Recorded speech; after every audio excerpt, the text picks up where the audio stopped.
नमस्कार दोस्तों, मैं अनिल का स्वागत करता हूं आपके चैनल एसआर इंस्टीट्यूट पर। आज हम चर्चा करते हैं पर्यावरण संरक्षण अधिनियम 1986 के बारे में। उससे पहले हमारे चैनल को लाइक करें, शेयर करें और सब्सक्राइब करें और हमें कमेंट का जरूर बताइए आपको पिछले वीडियो आपको कैसे लगे हैं। शुरुआत करते हैं इसकी। पर्यावरण संरक्षण अधिनियम ये आया कब था, क्यों आया, कुछ कारण क्या था? जब 19 जून 1972 में क्या हुआ, स्टॉकहोम में एक सम्मेलन हुआ था, मानव पर्यावरण सम्मेलन हुआ था।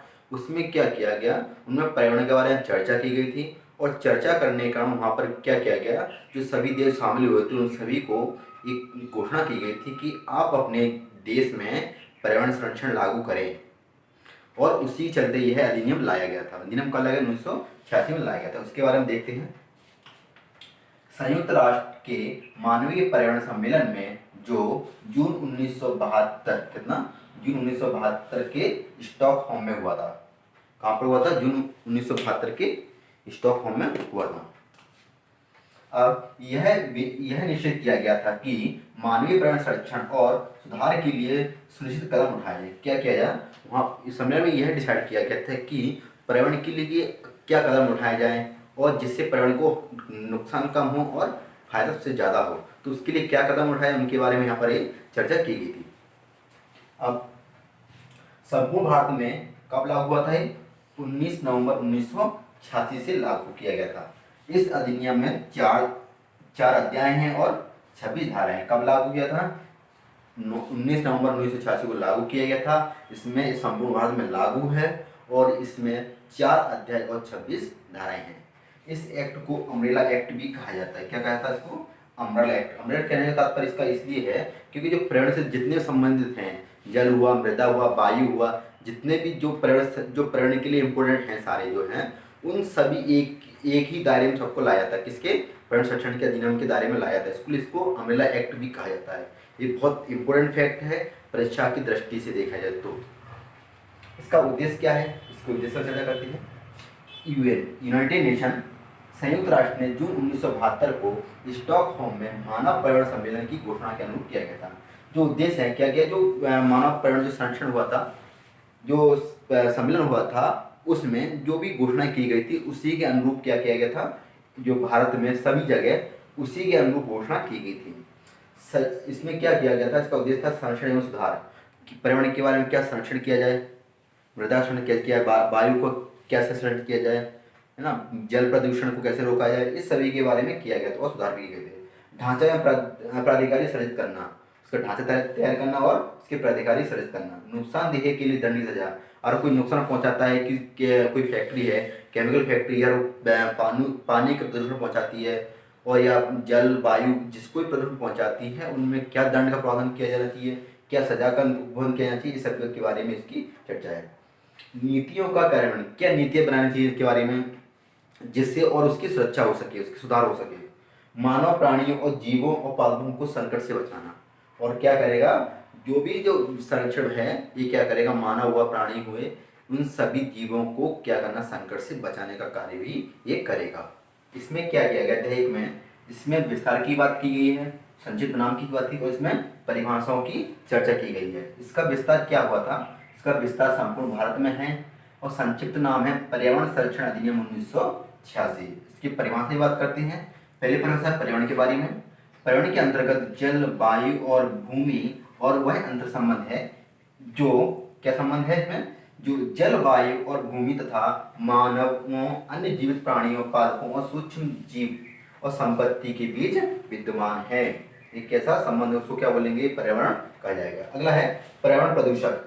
ऐसा ठोस द्रव्य या गैसीय पदार्थ विपरीत है जो ऐसी सांद्रता में विद्यमान है जो पर्यावरण के लिए क्षतिकर हो सकता है, जिसका क्षतिकरण होना संभाव्य है। मतलब इसका तात्पर्य ये हुआ कि जो भी ठोस हुए, द्रव्य हुए, गैस हुए, अरे किसी से मिल जाते हैं, वायु हुआ, जल हुआ, भूमि हुई, मिल जाते हैं तो क्या करते हैं, उसको हानि पहुंचाते हैं, उसको क्षति पहुंचाते हैं, या या होना संभावना, होने की संभावना है, तो उसको क्या कहेंगे, उसकी पर्यावरण प्रदूषक कहा जाएगा।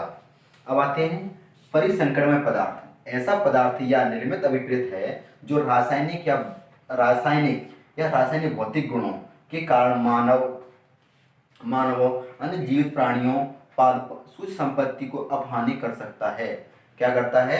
या तो रासायनिक गुण या रासायनिक भौतिक गुण द्वारा उसको क्या कर सकते हैं, उसको हानि पहुंचा सकते हैं, उसको बोलेंगे परिसंकटमय पदार्थ, जिसका संकट हो। ये परिभाषा जो है ये एग्जाम में पूछी जाती है, 3 नंबर में हुआ पूछी जाएंगी, या फिर आपसे 6 नंबर में जो MPPS से पूछी जा सकती हैं। ये परिभाषा में चर्चा करें कि पर्यावरण की परिभाषा क्या होगी, पर्यावरण प्रदूषण की परिभाषा, पर्यावरण संकट की परिभाषा, इनके बारे में भी चर्चा की जाएगी, इसलिए ये इम्पोर्टेंट है। अध्याय 2 में है केंद्र सरकार द्वारा शक्ति, तो केंद्र सरकार द्वारा शक्ति दी गई है, उनके बारे में चर्चा की अध्याय 2 में। पहला है केंद्र सरकार की पर्यावरण के संरक्षण और सुधार के लिए उपाय करनी चाहिए। जो केंद्र सरकार है पर्यावरण सुधार के लिए क्या क्या कार्यक्रम चलाना चाहिए, उसके क्या उपाय करने चाहिए, इसके बारे में है। दूसरा है अधिकारियों की नियुक्ति तथा उनकी शक्तियों का कृत्य, उनकी नियुक्ति कैसे करनी चाहिए, उनके क्या कार्य होंगे, इनके बारे में चर्चा की गई। और निर्देश देने की शक्ति, वो क्या निर्देश दे सकते हैं, इनके बारे में उसको शक्ति दी, किसके द्वारा, केंद्र सरकार के द्वारा। पर्यावरण प्रदूषण का विनियमन के लिए नियम, जो पर्यावरण प्रदूषण है उसके क्या नियम होने चाहिए, क्या उसका विनियम होना चाहिए, कि कितना कैटेगरी डिसाइड करना चाहिए, इन सब के बारे में भी है डिसाइड करेगा। अध्याय 3 में बात कीजिए पर्यावरण प्रदूषण का निवारण, नियंत्रण और उपशमन। पहला पर्यावरण प्रयोगशालाएं, पहला क्या चाहिए, पर्यावरण प्रयोगशालाएं का निर्माण करना, जो पर्यावरण प्रयोगशालाओं का निर्माण करने का कार्य होना चाहिए, पहला इसका कार्य है। दूसरा है उद्योग चलाने के लिए सक्रिय आदि करने वाले व्यक्तियों द्वारा मानकों आदि से अधिक प्रस्तुत करना, मतलब जो भी है क्या हुआ, जो उद्योग चलाने की जो प्रक्रिया होती है उसमें क्या कैटेगरी डिसाइड किया गया है कि इस कैटेगरी में आपको ही उद्योग चलाने हैं, कितना प्रदूषक होना चाहिए, कितना जल निकलना चाहिए, किसी हानिकारक, इन सब के बारे में चर्चा की गई है। तीसरा है नमूने लेने की शक्ति, आप किसी फैक्ट्री में जाके किसी भी चीज़ का नमूना, मतलब जो वहाँ की जांच कर सकते हैं और उनके संबंध में अनुसरण की जाने प्रक्रिया है। अध्याय 4 इसमें बात की गई सद्भाव पूर्वक की गई कार्रवाई के लिए संरक्षण, सद्भाव पूर्वक की गई कार्रवाई के लिए क्या है, संरक्षण की बात की गई। अपराधों का संज्ञान, अपराध जो संज्ञान लिए जाते हैं उनके बारे में है। तीसरा जानकारी देना और रिपोर्ट प्रस्तुत करना, क्या करता है, अपनी वार्षिक रिपोर्ट प्रस्तुत करता है और जानकारी दे देता है किसको, संसद को। अगला है प्रत्ययोजन की शक्ति, मतलब क्या होता है, केंद्र सरकार होता है, राज्य सरकार को शक्ति कितनी देना चाहेगा उसके बारे में है चर्चा की गई, कितनी शक्ति उसको देगा, कितने अधिकारियों को कितनी शक्ति देना है, उसका प्रत्ययोजन की शक्ति इसको है। अधिनियम के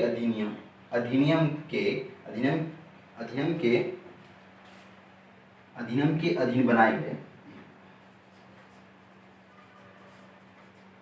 इनके अधीन बनाए गए नियमों को संसद के समक्ष रखना, क्या करता है, जो ये अधिनियम हैं जिनमें क्या, जो अधिनियम हैं इनके अंदर क्या जो कानून है, क्या प्रक्रिया की गई थी, क्या उपाय किए गए थे, उन सबको क्या करेगा, ये संसद के समक्ष रखेगा और जानकारी देगा कि हमने पूरे वर्ष भर क्या कार्य किया है, कितना वर्क किया है, कितनी प्रयोगशाला बनाई है, इन सब के बारे में वो वहाँ पर संसद के समक्ष रखेगा।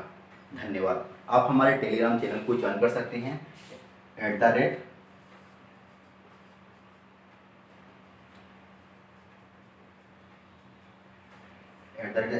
इंस्टीट्यूट को।